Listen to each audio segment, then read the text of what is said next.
Hi ನನ್ನ ಸ್ನೇಹಿತರೆ, ಎಲ್ರಿಗೂ ನಮಸ್ಕಾರ. ಇವತ್ತು ನಾನು ಬೀಟ್ರೂಟ್ ಪಲ್ಯ ಮಾಡ್ತಾಯಿದ್ದೀನಿ. ನನ್ನ ಮಕ್ಕಳು ಅದನ್ನು ಮೊದಲು ತಿಂತಾ ಇರಲಿಲ್ಲ, ನೋಡಿ ರೆಡ್ ಕಲರ್ ಇದೆ ಅಂತ. ಇವಾಗ ನಾನು ಟೇಸ್ಟಿಯಾಗಿ ಮಾಡಿಕೊಡ್ತೀನಿ. ಅದನ್ನು ತಿಂದರೆ ಒಳ್ಳೆಯದು, ಬ್ಲಡ್ ಆಗುತ್ತೆ, ಆರೋಗ್ಯ ಕೂಡ ಹೆಲ್ದಿಯಾಗಿರುತ್ತೆ, ಚೆನ್ನಾಗಿರುತ್ತೆ ಅಂತ ಹೇಳಿಬಿಟ್ಟು ಅವ್ರಿಗೆಲ್ಲ ಮನವೊಲಿಸಿ ನಾನು ಬೀಟ್ರೂಟ್ ಪಲ್ಯ ಮಾಡ್ತಾಯಿದ್ದೀನಿ. ಅದಕ್ಕೆ ಬೇಕಾಗಿರೋ ಸಾಮಗ್ರಿಗಳನ್ನೆಲ್ಲ ತೋರಿಸಿದೆ. ಅದೇ ರೀತಿ ಒಂದೊಂದಾಗಿ ಹಾಕ್ಕೊಂಡು ಮಾಡೋದು. ಯಾಕಂದರೆ ಮೊದಲೆಲ್ಲ ಕಟ್ ಮಾಡಿ ಹಾಕ್ತಿದ್ದೆ ಬೀಟ್ರೂಟ್ನ, ಇವಾಗ ಕಟ್ ಮಾಡ್ತಿಲ್ಲ, ತುರಿದಿಟ್ಕೊಂಡು ಅದನ್ನು ಎಲ್ಲ ಎಣ್ಣೆ, ಜೀರಿಗೆ, ಸಾಸಿವೆ, ಕರಿಬೇವು, ಟೊಮೆಟೊ, ಕೊತ್ತಂಬರಿ ಇವನ್ನೆಲ್ಲ ಹಾಕಿ ಎಣ್ಣೆಲಿ ಫ್ರೈ ಮಾಡಿ ತುರಿದಿಟ್ಕೊಂಡಿರೋ ಬೀಟ್ರೂಟ್ನ ಅದರಲ್ಲಿ ಹಾಕ್ಕೊಂಡಿದ್ದೀನಿ. ಸ್ವಲ್ಪ ಹಸಿದನ್ನ ಎತ್ತಿಟ್ಕೊಂಡೆ, ತಿನ್ನೋಕೆ ಚೆನ್ನಾಗಿರುತ್ತೆ ಅಂತ. ಆಮೇಲೆ ಎಲ್ಲ ಖಾರ, ಉಪ್ಪು, ಸ್ವಲ್ಪ ಶುಗರ್ನ ಆ್ಯಡ್ ಮಾಡಿದೆ. ಎಲ್ಲ ಕೂಡ ಮಿಕ್ಸ್ ಮಾಡ್ತಾಯಿದ್ದೀನಿ ಚೆನ್ನಾಗಿ. ಎಲ್ಲ ಮಿಕ್ಸ್ ಆದಮೇಲೆ ಸ್ವಲ್ಪ ನೀರು ಹಾಕಿ ಸ್ವಲ್ಪ ಬೆಂದ್ಕೊಳ್ಳಿ ಅಂತ ಸ್ವಲ್ಪ ನೀರು ಹಾಕಿದೆ. ಆಮೇಲೆ ಮತ್ತೆ ಅದನ್ನೆಲ್ಲ ಮಿಕ್ಸ್ ಮಾಡಿ ಒಂದು ಸ್ವಲ್ಪ ಹೊತ್ತು ಅದನ್ನು ಮುಚ್ಚಿ ಇಡಬೇಕು.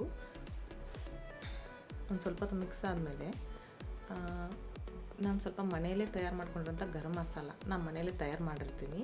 ಅದನ್ನು ಒಂದು ವಾರಕ್ಕೊಮ್ಮೆ ಇಲ್ಲ ತಿಂಗಳಿಗೊಮ್ಮೆ ತಯಾರು ಮಾಡಿರ್ತೀನಿ. ಮನೆಯಲ್ಲೇ ಎಲ್ಲ ಹಾಕಿಬಿಟ್ಟು ಅದನ್ನು ಸ್ವಲ್ಪ ಗರಂ ಮಸಾಲನ ಹಾಕಿ ಮಿಕ್ಸ್ ಮಾಡಿ ಕ್ಲೋಸ್ ಮಾಡಿದೆ.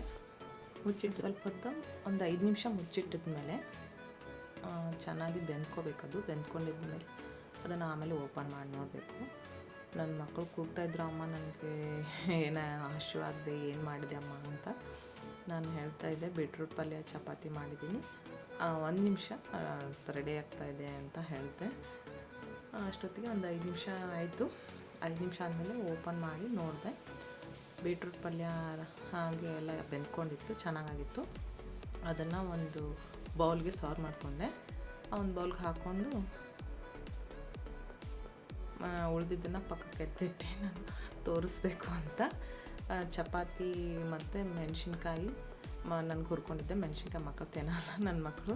ಮೆಣಸಿನ್ಕಾಯಿ ಚಪಾತಿ ಜೊತೆ ಟೇಸ್ಟ್ ಆಗುತ್ತೆ ಅಂತ ನಾನು ಸ್ವಲ್ಪ ಖಾರ ಕಮ್ಮಿ ಹಾಕಿದ್ದೆ ಬೀಟ್ರೂಟ್ಗೆ ಅಂತ ಹೇಳಿಬಿಟ್ಟು ಮೆಣಸಿನ್ಕಾಯಿ ಹುರ್ಕೊಂಡಿದ್ದೆ ಒಂದೆರಡು. ನಿಮ್ಗೆ ತೋರಿಸಿಲ್ಲ, ಅದು ಕೂಡ ಮಾಡಿದ್ದೆ.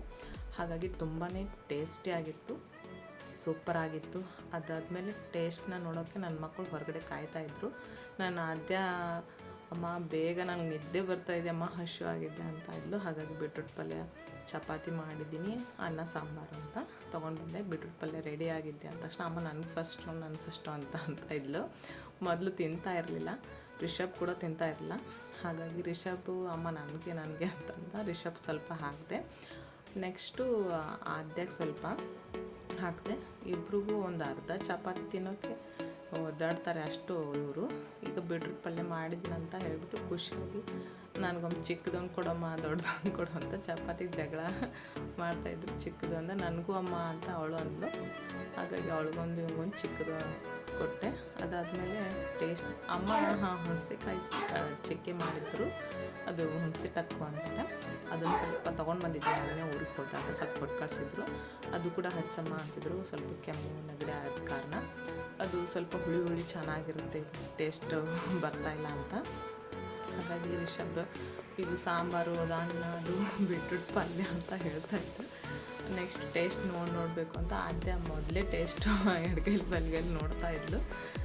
ಇವಾಗ ರಿಷಬ್ ನಾ ಫಸ್ಟ್ ನೋಡ್ತೀನಿ ಅಂತ ನೋಡ್ತಾ ಟೇಸ್ಟ್ನ. ಆದ್ಯಕ್ಕೆ ಕೆಮ್ಮು ಬಂದುಬಿಡ್ತು, ಪಾಪ ಕೆಮ್ಮಿದ್ದೆ ಅವಳಿಗೆ, ಸ್ವಲ್ಪ ಹೆಲ್ತ್ ಸರಿ ಇರಲಿಲ್ಲ. ಟೇಸ್ಟ್ ನೋಡ್ತೀನಿ ಅಂತ ರಿಷಬ್ಗೆ ಇಷ್ಟ ಆಯಿತು.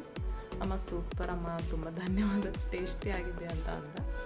ಆದ್ಯ ಕೂಡ ಅಮ್ಮ ನಾನು ನೋಡ್ತೀನಿ ಅಂತ ನೋಡ್ಬಿಟ್ಟು ಸೂಪರ್ ಆಗಿದೆ ಅಮ್ಮ, ಹೇಗೆ ಮಾಡಿದೆ ಅಂತ ಕೇಳಿದ್ಲು. ಸೂಪರಾಗಿದೆ, ನನಗೂ ಹೇಳ್ಕೊಡಮ್ಮ, ನಾನು ಮಾಡ್ತೀನಿ ಅಂತ ಹೇಳಿದ್ದು.